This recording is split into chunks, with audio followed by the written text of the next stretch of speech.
para que ustedes tengan una idea de lo que vamos a ir viendo. Yo les voy a compartir mi pantalla, el PowerPoint que tengo, eh, y voy a poner solamente la pantalla de las diapositivas y no me van a ver ustedes más que hasta el final, o en alguna cosa que necesite yo estar poniendo mi imagen, yo lo estaré haciendo. De otra manera, solamente van a escuchar mi voz y van a ver cada diapositiva que voy a ir explicando. Así es como vamos a ir trabajando. Entonces, iniciamos. Les pongo la diapositiva número 1, que yo supongo que ya la están viendo, y es como lo que estamos viendo aquí: Iglesia Buena Tierra, curso de Fundamentos 2, Reino, módulo 2. Entonces, vamos a orar y vamos a darle gracias al Señor para que nos dé la oportunidad del Espíritu Santo de entender perfectamente lo que estamos diciendo. Padre y Dios bendito, en el nombre de tu Hijo Jesucristo, hoy entramos a tu presencia, Dios, solo para pedirte, para rogarte, Señor, que extiendas tu reino, que extiendas tu gloria, pero sobre todo, Señor, que nos pongas a nosotros el entendimiento abierto para comprender tu palabra. Cada una de las frases que tú escribiste sean impactadas en nuestro corazón, en nuestra mente, y podamos nosotros hacer los cambios que sean necesarios, Señor, para vivir conforme a lo que tú has planeado en esta tierra, en el nombre de tu Hijo Jesucristo. Amén. Bien, entonces, continuamos. El curso está dividido en 4 etapas. El curso Fundamentos 2 está dividido en 4 etapas. Son dos áreas: reino y odres. En la etapa de reino es módulo 1 y módulo 2, que ustedes están en módulo 2. Después de eso pasarían a odres, y en odres está dividido también en 2 módulos, módulo 1 y módulo 2. El módulo 2 sería el final. Bueno, decir el final es así como entre paréntesis, subrayado y con letras rojas, porque no vamos a terminar ahí, porque hay muchísimas cosas que necesito que ustedes vayan ya de principio a fin entendiendo, sin necesidad de un maestro que esté frente a ustedes para indicarles cómo se lee, cómo se interpreta o cómo se practica una de las cosas que estemos nosotros leyendo en la Biblia. Entonces, estos son la distribución de Fundamentos 2. Está dividido en 2 y de esos se reparten 2 y 2, que serían 4 etapas las que estamos viendo. Bueno, el índice, que ustedes ya están ahí viéndolo, lo vamos a ir nosotros recorriendo desde, acuérdense que todo esto parte de Reino 1, cuando estábamos en Egipto, esclavizados. Pasamos el Mar Rojo, nos metimos al desierto, llegamos al Sinaí, nos dieron unas leyes para poder vivir, y luego recorrimos todo esto hasta llegar al Jordán.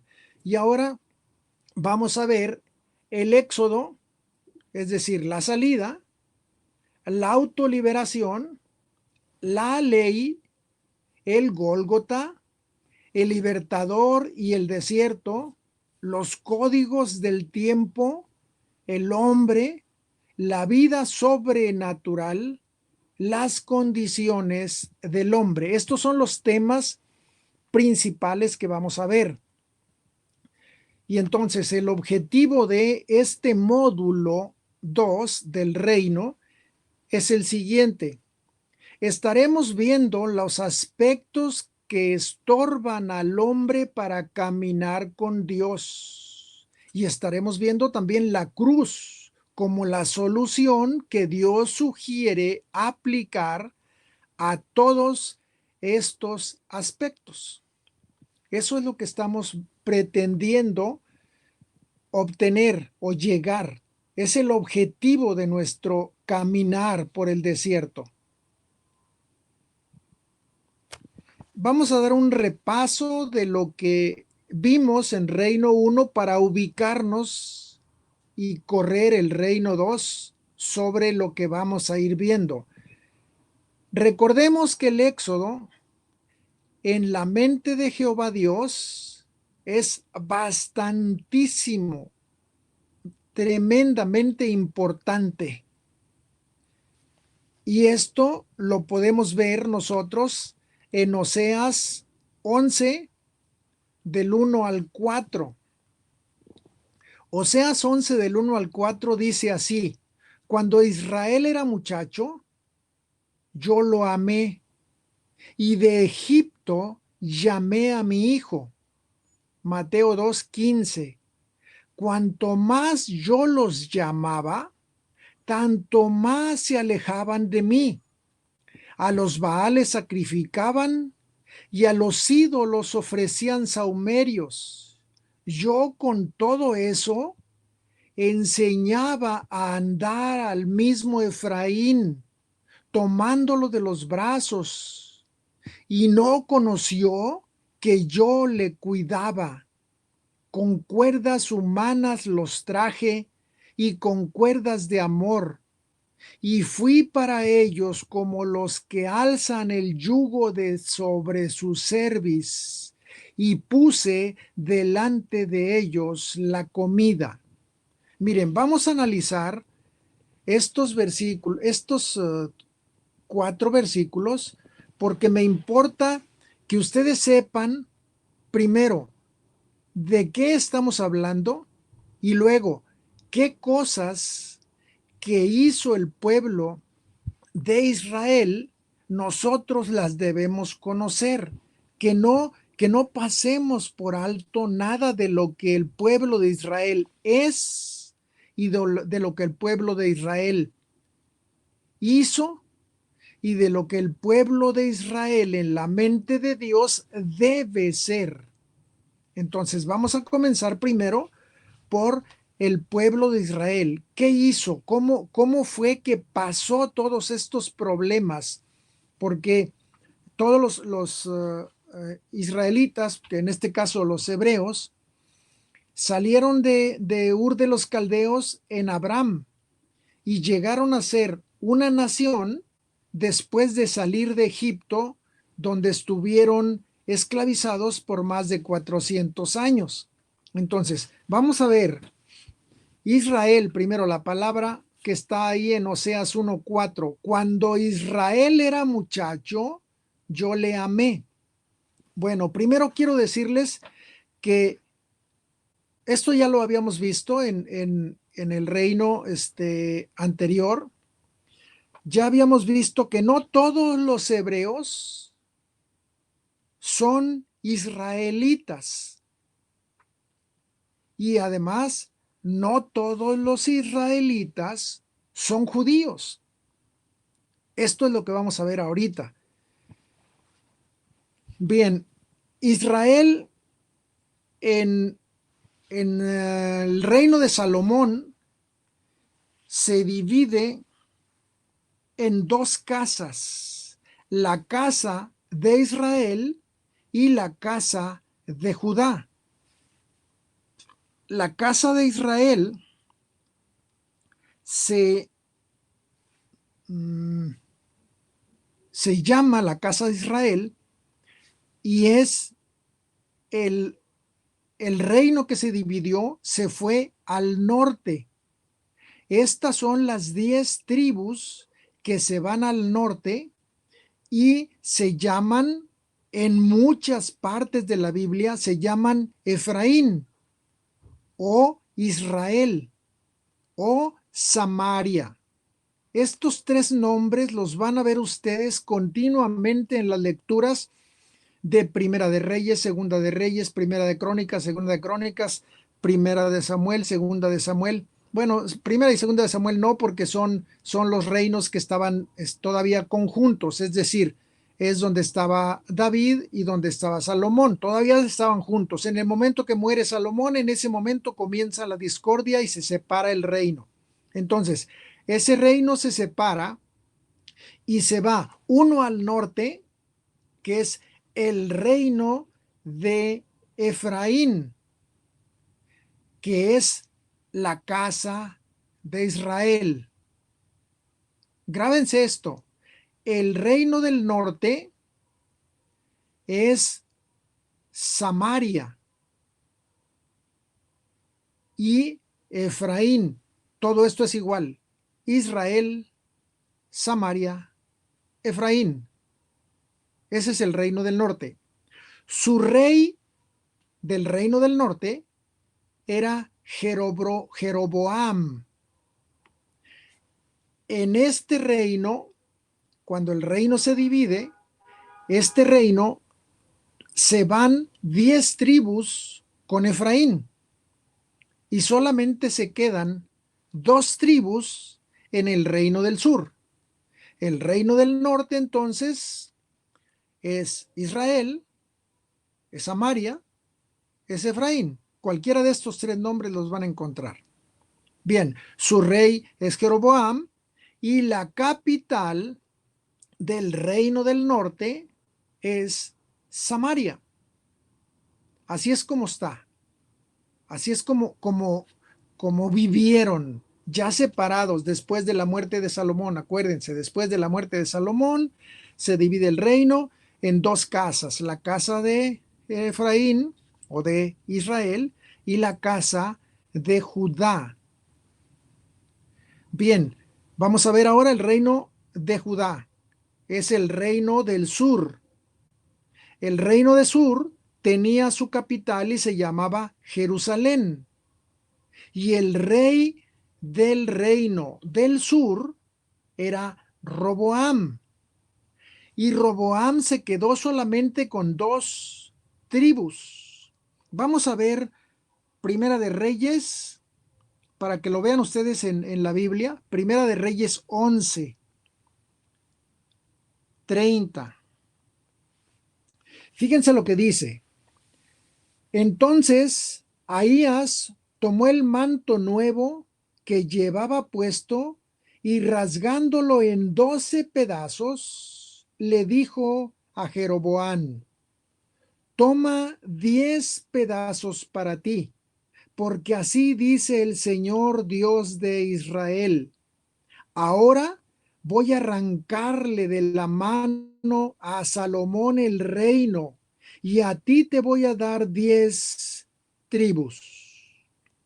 Bien, esto ya estaba profetizado que iba a suceder y sucedió.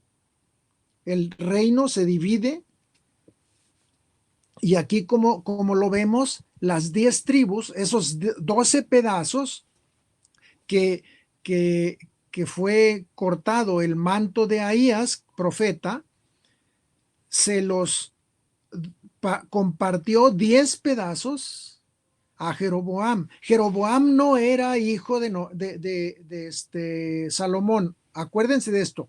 Salomón tenía un archicontrarrival que se llamaba Jeroboam, que había sido un rival de su papá también. Y entonces se viene y tiene contra él muchas cosas, y entonces cuando ve la oportunidad, Jeroboam se quiere levantar, bueno, se va y junta a todas las tribus y hace una revuelta porque sabía que ya había sido nombrado como rey Roboam, que es el hijo de Salomón. Y entonces Jeroboam lo que hace es levantar una revuelta y sacar a las tribus que no querían a Roboam como rey. Ustedes van a ver esto en Primera de Reyes completa, de Primera de Reyes del capítulo 1 al 23. Ahí van a encontrar por qué razones por qué razones Jeroboam no quería que reinara sobre ellos Roboam, porque Roboam empezó a hacer cosas bastante desagradables, el hijo de Salomón, bastante Hermano, ¿sí? Perdón, ¿me puede dar la cita otra vez de Primera de Sí, Reyes? Primera de Reyes, del capítulo 1 al 26, 25, 26, ahí está toda la historia de estos reyes, del rey del norte, del rey del sur, y las razones por las cuales se separa Jeroboam y las 10 tribus, porque Roboam exageró las cosas que su papá había tenido contra los israelitas o contra los hebreos o contra los judíos, porque él agravó la carga y entonces Jeroboam se une con todas las tribus que no querían a Roboam, que había sido nombrado por este Salomón como rey de la casa, y entonces se separan, y se separan con un tremendo alboroto, y se van hacia el, no, hacia el norte, arriba de Jerusalén. Y entonces ahí se instalan, pero se instalan en Samaria. Yo no sé si ustedes se acuerden, Samaria era un lugar donde no querían los judíos pasar. Cuando Jesucristo estuvo caminando por ahí, también pasó por Samaria y se le acercó una samaritana en el pozo de Jacob, en Juan 4. Ahí vemos nosotros cómo esto venía de toda la vida, este conflicto. Y los hebreos no querían saber de los judíos, de los israelitas que se habían separado, porque se habían mezclado, porque esta casa de la casa del norte, de Samaria, fue capturada por los asirios, y entonces los asirios se los llevan al reino de los asirios, y hacen que se distribuyan por todo el reino asirio, o sea, los separan, no por tribus, los avientan de un montoncito aquí, otro montoncito allá, y todo Mesopotamia está lleno de judíos, pero todos separados, no estaban unidos. Entonces, eso hizo que la debilidad del pueblo hebreo fuera mayor, porque eran poquitos los que estaban juntos en cada uno de los pueblos, y disminuyó su poder, lógicamente, y entonces empezaron a juntarse con los eh, pobladores, mezclarse con los pobladores, y a casarse los hombres con las mujeres y las mujeres con los hombres de ese pueblo o de esos pueblos donde los habían dejado. Y bueno, se fue deteriorando la raza. Cuando ellos vuelven otra vez a, a Israel, vuelven los babilónicos, los regresan de nuevo a Samaria, pero ya el pueblo estaba muy disminuido, porque habían sido mezclados con todos los pueblos que habían estado viviendo más de 50 años, 60 años.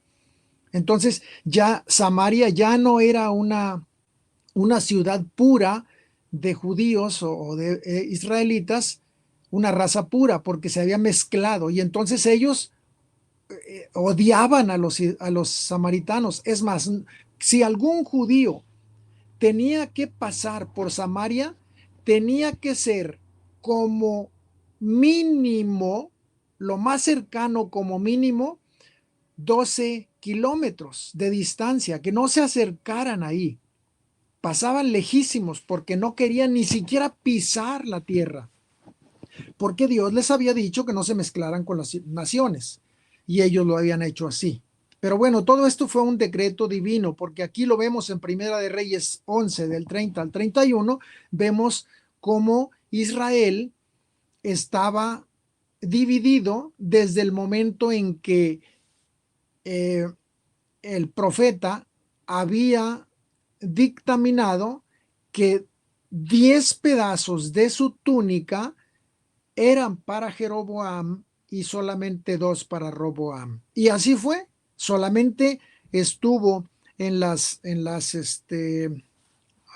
el reino del sur, solamente había 2 tribus. Busquen ustedes, háganme favor de buscar busquen cuáles son las tribus que se asentaron en Samaria y se van a dar cuenta quiénes son.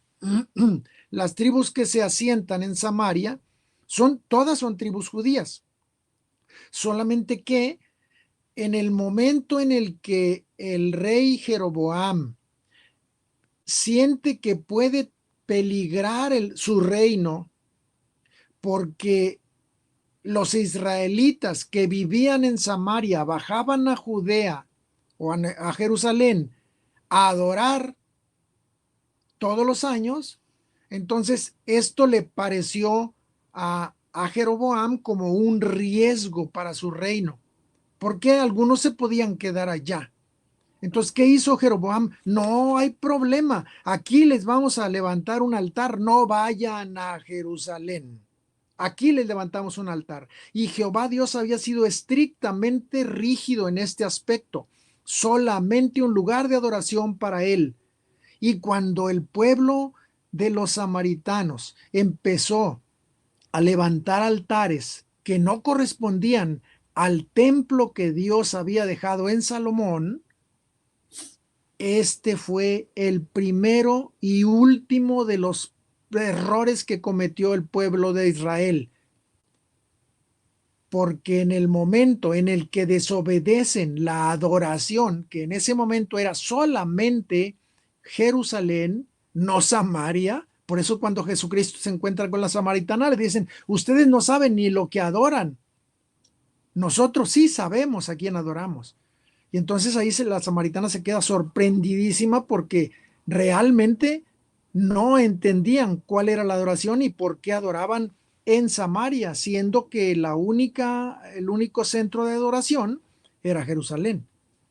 Entonces, por esto se hace la separación absoluta del reino del norte y el reino del sur y comienzan los conflictos que ahorita se tienen. Son exactamente los mismos. Son los mismos hermanos judíos peleándose por la supremacía y por el control, la autoridad y el poder en el reino de Jerusalén. Sigue siendo lo mismo.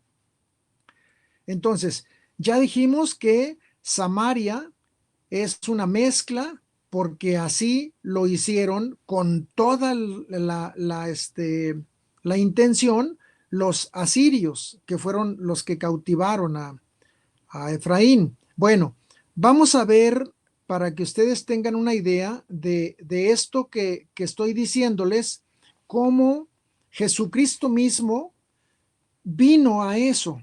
Vean ustedes en Mateo 10:6. Les digo de una vez, ustedes ya lo saben también, que Efraín es el segundo hijo de José, el que estuvo en el segundo escalón después del faraón, o sea, el segundo de faraón en Egipto. Cuando él estaba casado, él se casó con Asenat. Asenat es la hija de Potifera. Potifera es el papá de Asenat y es Asenat la esposa de José, que es la mamá de Efraín. Es el segundo hijo de Efraín. Manasés es el primogénito y después le nace Efraín. Y son los que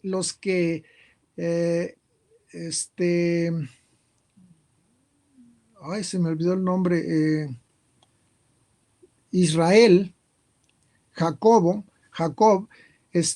los adopta para ponerlos en lugar de Rubén, que Rubén cometió una barbaridad.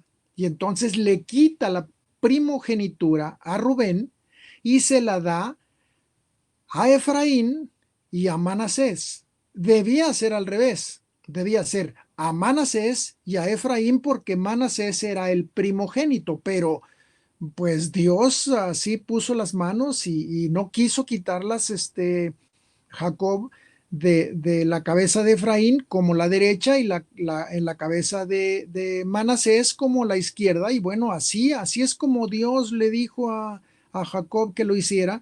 Y entonces le da la primogenitura de sus tribus a Efraín. Efraín es el segundo hijo de José en Egipto. Bueno, entonces, vean ustedes, vamos a ver Mateo 10. Déjenme ver dónde está Mateo 10, 6. Mateo 10, 6, fíjense cómo dice. Miren cómo dice. Vayan más bien a las ovejas descarriadas del pueblo de Israel.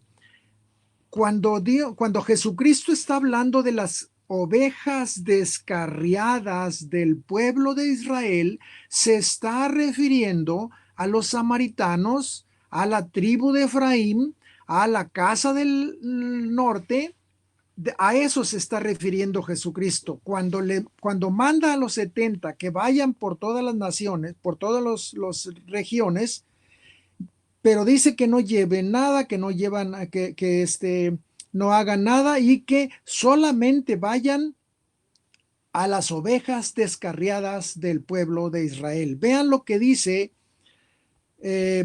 Mateo 15, 24. Vean cómo Jesucristo mismo, dice: no fui enviado sino a las ovejas perdidas del pueblo de Israel. Se está refiriendo a estas ovejas que después de 70 años de estar separadas de los hebreos, de los judíos, después de estar separados, ya no regresaron a Israel, porque fueron mezclados, fueron confundidos, fueron separados de su identidad hebrea, de su identidad de reino, y se perdieron en las naciones. Y miren, eso es mi pensamiento. Lo más probable, mis hermanos, agárrense de la silla, no se vayan a caer. Lo más probable que esas ovejas perdidas del pueblo de Israel seamos nosotros que estamos oyendo la palabra de Dios, que estamos intentando conocerle más, pero que hay un fuego en nuestro corazón que nació cuando nosotros conocimos a Jesucristo, y es algo que hierve en nuestra vida pensando: yo quiero conocer más a Jesús, yo quiero conocer más al reino de Dios, yo quiero conocer más, acercarme más, saber más de esto. Eso es muy probable que seamos nosotros, esas ovejas que fueron dispersadas, porque fueron dispersadas por todas las naciones, por todas las naciones. Y ahora Jesucristo nos está llamando de nuevo a formar parte de esa casa que se nos olvidó que teníamos. Perdimos la identidad y perdimos el rumbo. Y ahora tenemos que regresar. Bueno, entonces, esto es más o menos lo que nosotros tenemos que ver con relación a las dos tribus. Hablando de la única palabra que tenemos aquí en Oseas 11, 1 al 4, cuando Israel era muchacho. Entonces ya vimos qué es el pueblo de Israel, ya vimos cómo fue dividido, ya vimos cómo fue sacrificado, vamos a llamarle así, cómo fue separado, cómo fue adulterado, cómo fue manchado y cómo fue mezclado, cómo fue eh, enturbiada su vida. Y vamos a ver lo que dice Pablo con relación a esto, lo que yo les estoy diciendo ahorita. Se les enchina el cuerpo cuando vean esto, porque yo cuando descubrí esto dije: ¿cómo es posible que andemos hasta acá? Porque fíjense lo que dice Romanos 9, 25. Fíjense lo que dice Pablo. Así lo dice Dios en el libro de Oseas. Escuchen esto. Llamaré mi pueblo a los que no son mi pueblo, y llamaré mi amada a los que no es mi amada. Y sucederá que en el mismo lugar donde les dije, ustedes no son mi pueblo, serán llamados hijos del Dios viviente. ¿Quieren ver esto más? Busquen Oseas 2:23 para que lo lean, porque no nos da mucho tiempo de ver todo esto. Y Oseas 1:10. Todo esto está escrito, mis hermanos. Esto lo tenemos nosotros como algo que necesitamos entender. Por eso no quise pasar por alto este libro de Oseas y dejarlo así nada más como Israel y ya, porque nos faltan todavía algunas palabras de continuar viendo, como es Egipto, como es Efraín. Estas dos palabras las tenemos que ir describiendo manejando bien, porque en el momento que nosotros leamos esto, sepamos a qué se está refiriendo ese versículo, a quién se está refiriendo ese versículo. ¿Quiénes son los que no eran pueblo? ¿Quiénes son? Miren lo que dice Romanos 9, del 23 al 26. Fíjense lo que dice. Que si lo hizo para dar a conocer su gloria, su gloriosa riqueza a los que eran objeto de su misericordia y a quienes de antemano preparó para esa gloria. Esos somos nosotros, a quien Dios llamó, no solo de entre los judíos, sino también de entre los gentiles. Es terrible esto. Entonces, para seguir viendo este versículo de Oseas 11, del 1 al 4, cuando Israel era muchacho, dice, yo lo amé, y de Egipto llamé a mi hijo. Vamos a ver Mateo 2:15. Mateo 2:15. Fíjense lo que dice Mateo 2:15. Donde permaneció, estamos hablando de Jesucristo, cuando vamos a ver el 14. Así que se levantó cuando todavía era de noche, José, el papá de Jesucristo en la tierra. Así que se levantó cuando todavía era de noche, tomó al niño y a su madre y partió para Egipto, donde permaneció hasta la muerte de Herodes. De este modo se cumplió lo que el Señor había dicho por medio del profeta. De Egipto llamaré a mi hijo. Esto es lo que vimos en Oseas 11, 1. De Egipto llamaré a mi hijo. Y Jesucristo estuvo en Egipto. Estuvo en Egipto como estuvieron sus hermanos en Egipto, solamente que él no fue ahí para ser esclavo de Faraón, sino para cumplir lo que su papá le había dicho que tenía que pisar la tierra de Egipto. La tierra de Egipto para Dios es una tierra bastante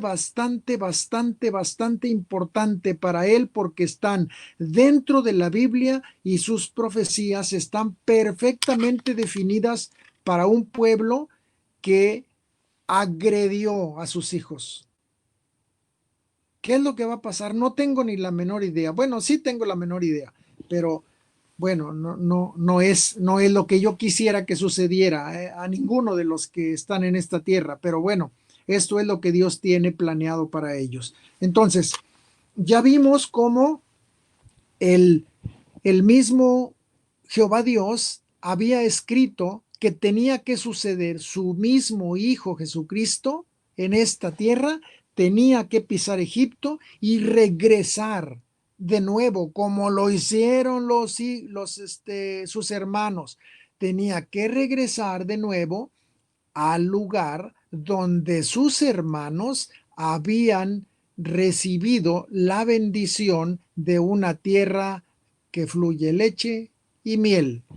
Yo no les puedo decir que Jesucristo haya salido de Belén y haya tomado la misma ruta. No, es casi seguro que no, porque él no venía, él no fue a Egipto a cumplir un castigo, sino fue a Egipto a cumplir una profecía, a que se cumpliera la profecía en él.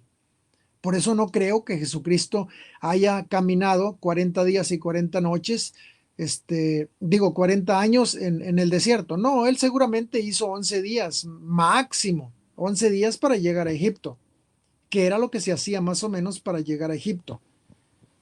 Bueno, a lo mejor un poco más porque María iba recién sacada del embarazo. Entonces probablemente hizo más tiempo, pero bueno, de todas maneras Jesucristo estuvo con los egipcios en Egipto. Bueno, Efraín ya dijimos que es un hijo que le nació a José en Egipto y su mamá es Asenat. Bueno, Efraín en la Biblia, casi todos los versículos después de Primera de Reyes, donde habla de Efraín, se está refiriendo o a Israel o se está refiriendo a Samaria. Generalmente, no siempre. Entonces tenemos que ir sabiendo cómo es que en alguna parte Efraín es el hijo de José y en otra parte Efraín, en otros versículos, Efraín es Israel o Efraín es Samaria. Entonces tenemos que saber esto. No vayan a tomar ustedes Efraín, o sea, cuando lean el nombre Efraín, piensen que se refiere siempre al hijo de José, al segundo hijo de José. No, a veces se refiere a Israel. Entonces tenemos que tener mucho discernimiento para saber cuándo se refiere al hijo de José, al hijo de Asenat, o cuándo se refiere al pueblo de Israel, o cuándo se refiere a la mezcla que se hizo y que se fueron a vivir a Samaria. Entonces, necesitamos el discernimiento. Para eso es importante, bueno, lo vamos a ir viendo, lo vamos a ir viendo. Bien, continuamos viendo el siguiente, que es Isaías 43, del 15 al 21.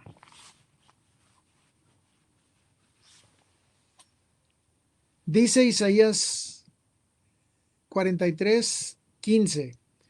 Yo, Jehová, santo vuestro, creador de Israel, vuestro rey, así dice, Jehová el que abre camino en el mar y senda en las aguas impetuosas, el que saca carro y caballo y ejército y fuerza, caen juntamente para no levantarse, fenecen como pabilo, quedan apagados. No os acordéis de las cosas pasadas, ni traigáis a la memoria las cosas antiguas.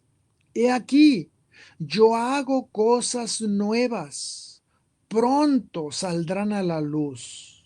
¿No las conoceréis? Otra vez, abriré camino en el desierto, ríos en la soledad. Las fieras del campo me honrarán, los chacales y los pollos de avestruz, porque daré aguas en el desierto, ríos en la soledad, para que beba mi pueblo, mi escogido. Este pueblo he creado para mí, mis alabanzas publicará. Es hermoso este capítulo, completito.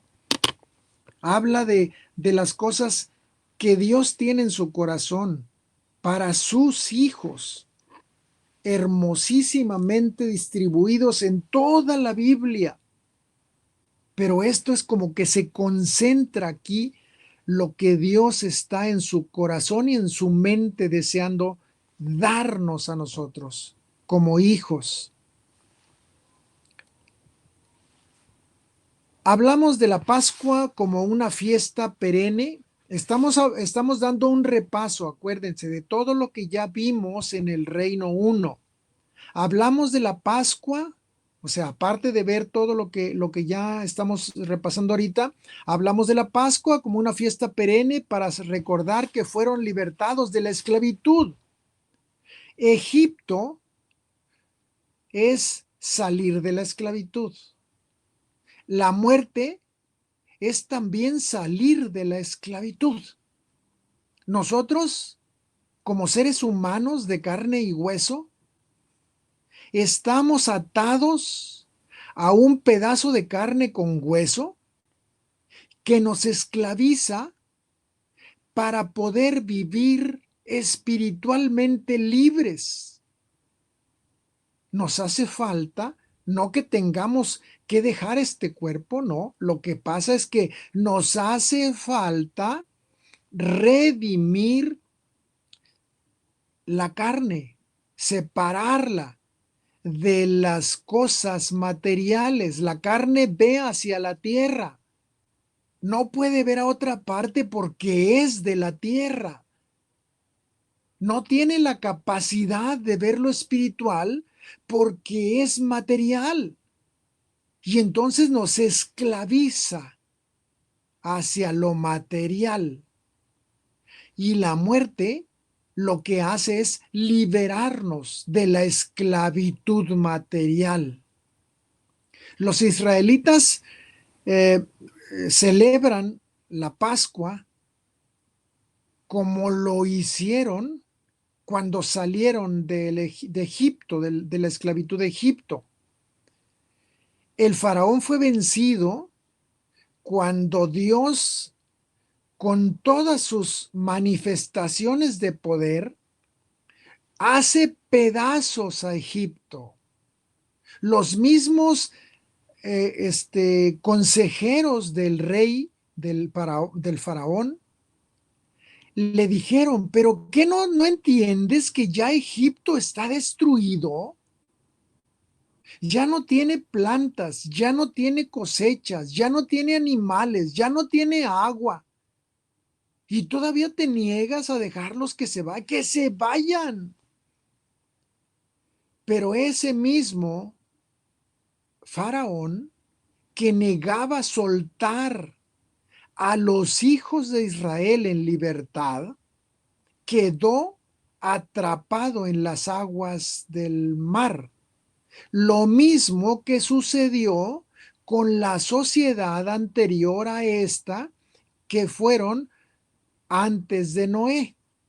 Toda la gente que no quería o que no podía o que no aceptaba a Jehová, quedó bajo las aguas del diluvio. Eso es lo que les espera a los que se oponen o a los que no desean conocer a Jehová, al Rey del universo. Claro que este juicio que viene no va a ser con agua, ya lo sabemos. ¿Por qué? Porque Noé fue una promesa que Dios le dio en el arca, que le dijo, no, ya no pienso más destruir al mundo pagano con agua, ahora va a ser con fuego. Cristo celebra la Pascua en el Gólgota igualito como lo hacen o como lo hicieron los judíos. Igual como lo hicieron los judíos. Acuérdense que los hebreos en Egipto, Jehová Dios les dijo que mataran un cordero y que ese cordero, la sangre de ese cordero, la tomaran con un hisopo, como si nosotros estuviéramos viendo aquí a un mecánico con una estopa, y la metiera en la sangre del cordero, y luego con esa estopa marcara los dos marcos y el dintel de cada puerta de donde iban a estar refugiados los hebreos. En Egipto estamos hablando.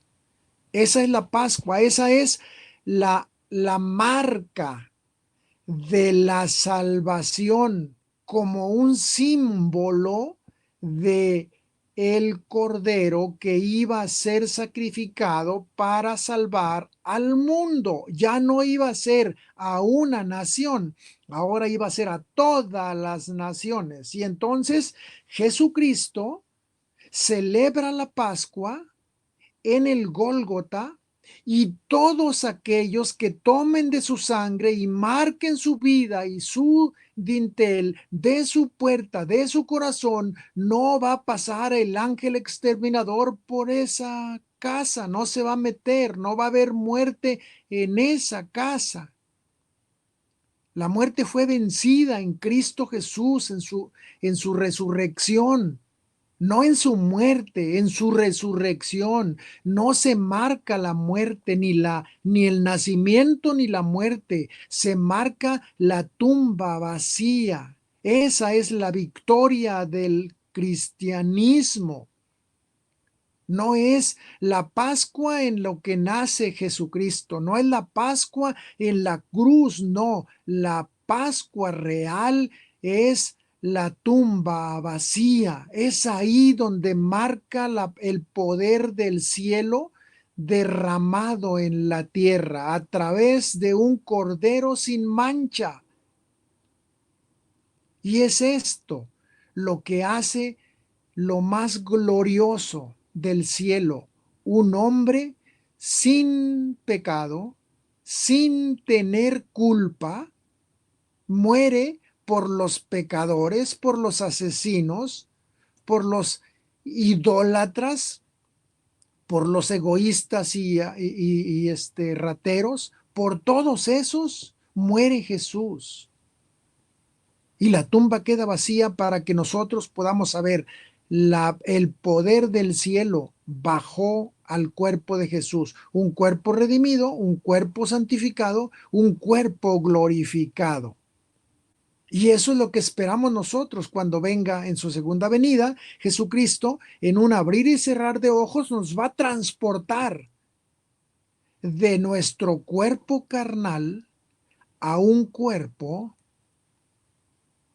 redimido, glorificado y santificado. Nos vamos a conocer, sí, porque no vamos a ser espíritu, vamos a ser transformados y nosotros vamos a tener el mismo cuerpo que teníamos en esta tierra. Vamos a conocernos, vamos a poder ver al hermano Roberto y vamos a saber que es el hermano Roberto. No vamos a decir, ah, mira, ahí va el espíritu del hermano Roberto. No, el hermano Roberto va a ir caminando, pero con un cuerpo glorificado, un cuerpo que ya no necesita de estar viendo a la tierra. Es un cuerpo que tiene una sustancia espiritual. Que cómo va a ser esta, ni idea tengo, pero de que va a ser un cuerpo glorificado, absolutamente seguro que sí va a ser. De la autoliberación también hablamos. Dios rescata de la esclavitud a su pueblo Israel, inicia el trato familiar, papá-hijo, inicia los lineamientos, liberta entrega las normas que están hasta ahorita dividiéndonos a nosotros del mundo. ¿Por qué? Porque ya no somos iguales. ¿Por qué? Porque nos regimos por diferentes normas. Entonces, aquí nos quedamos, porque ya es hora de que estemos en la otra reunión. Por lo mismo, yo les voy a pedir nada más que anoten por ahí que aquí nos quedamos, aunque yo tacho esta para que no se nos olvide que esta es la diapositiva donde nosotros nos quedamos. Bien, entonces desgraciadamente no nos queda mucho tiempo para poder estarnos preguntando, pero yo les pido por favor, preguntando y respondiendo, yo les pido por favor que todas las preguntas que vayan surgiendo las anoten. Cada tercera reunión nosotros vamos a contestar las preguntas de la primera y segunda, y lógicamente si hay algunas de la tercera también vamos a, entonces cada tercera reunión vamos a tener un espacio de preguntas. Todas las dudas, todas las preguntas, todas las cosas que se les vayan ocurriendo que quieren información mejor o que quieren más información, irnos más al fondo, anótenlas. Porque digamos, en la siguiente reunión, que sería casi fines de enero, estamos nosotros la tercera semana de enero. ¿Esta es la segunda o la primera? Ya abran sus micrófonos, nomás la segunda. Tercera, okay. Segunda, ¿no? A ver. Sí, es la segunda reunión. Ok, entonces, en la segunda reunión, la próxima semana cerramos esto y vemos, no, es la primera reunión, la segunda reunión. Esta es la primera. Sí, esta es la primera. Entonces, va a ser la cuarta reunión de enero que nosotros vamos a tener preguntas y respuestas. ¿Sale? Okay. Sí. Bueno, muy bien. Entonces, nos vemos, sí. Los que quieran pasar a la sala donde vamos a estar con toda confianza, lo hacemos. Dios les bendiga. Me voy entonces. Buenas noches a todos. Dios les bendiga. Ay, gracias, maestro. Gracias. Acuérdense que ya está. Bendiciones, qué gusto verlos. El día de mañana ya va a estar en YouTube para que den un repaso. ¿Sale? Muy bien. Mañana lo subo. Dios les bendiga. Sí, gracias. Bye. Bye. Hasta luego, Anita. Bye. Dios les bendiga. Bye. Bendiciones. Bendiciones. Sí, igualmente. Nos vemos al rato. Sí, bye. Ay, qué fea ese muchacha, ¿viste? Oye, espérame. Ya.